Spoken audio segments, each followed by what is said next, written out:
Hello guys, welcome to this lecture.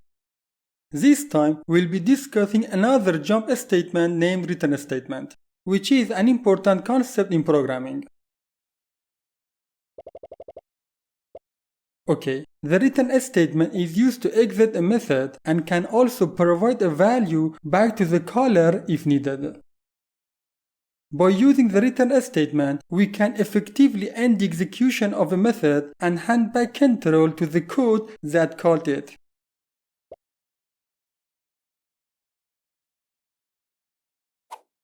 For example, here we have two numbers. We use these numbers as input for the calculate sum method. First, the program executes two declaration statements. Then it encounters the calculate sum method. After that, the program starts to execute the code inside the method. The calculate sum method has a return type of int, which means it has to give an int value back to the caller. Inside the method, first, the variable sum is initialized as the sum of a and b.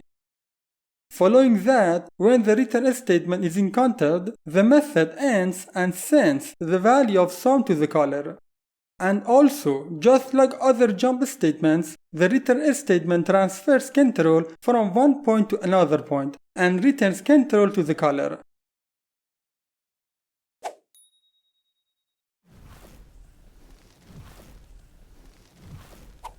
However, in cases where the method does not have a return type, we simply use the return statement to terminate the method and return control to the calling code. In this example, an if statement is used to check if the number is odd. If the number is odd, first the writeLine method is executed, followed by the execution of the return statement. As you can see, this method has a void return type, which means it doesn't need to provide any value back to the caller. Therefore, we only use the return statement. This statement effectively terminates the method at this point and returns control to the calling code.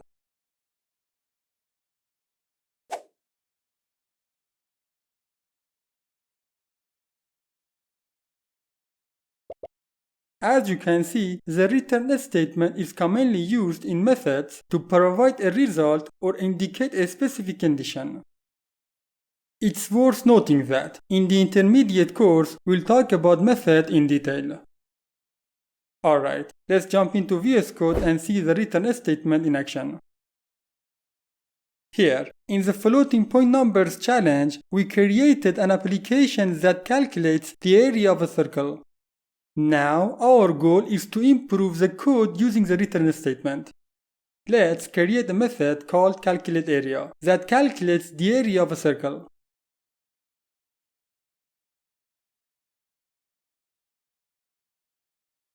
This method will return a float value representing the area of a circle. It will take a single parameter of type float. Now, let's move these two statements inside the method.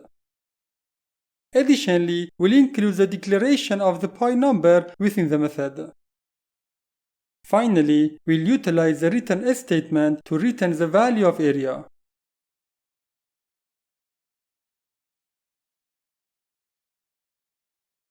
Now, let's declare a variable called area and assign the returned value of the calculateArea method to it. Then, we'll pass radius as a parameter for the method.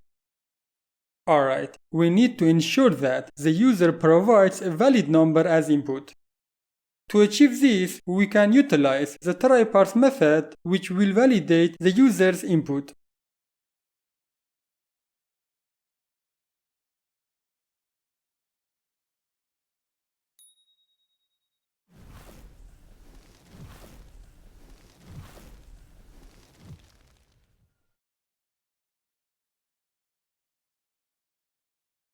Alright, if the user enters an invalid number, we'll display an appropriate message in the terminal.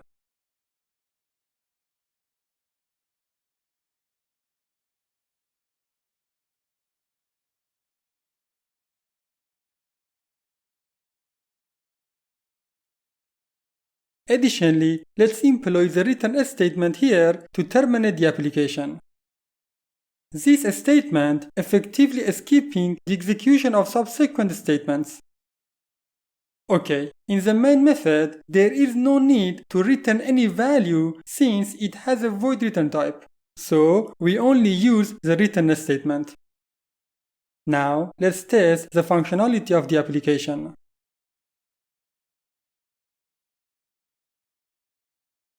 First, let's provide an invalid number as input.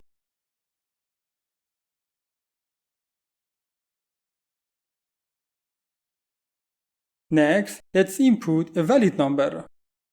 Great, the application is functioning properly.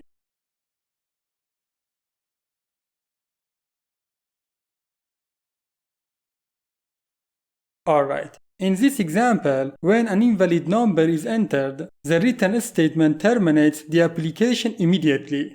But we said the return statement terminates the method, not the application. Keep in mind that the main method is the entry point of a C# application. Therefore, terminating the main method is equivalent to terminating the entire application. By using a return statement in the main method, we can control the termination of the application. For example, here, when this return statement inside the main method is executed, the application is terminated.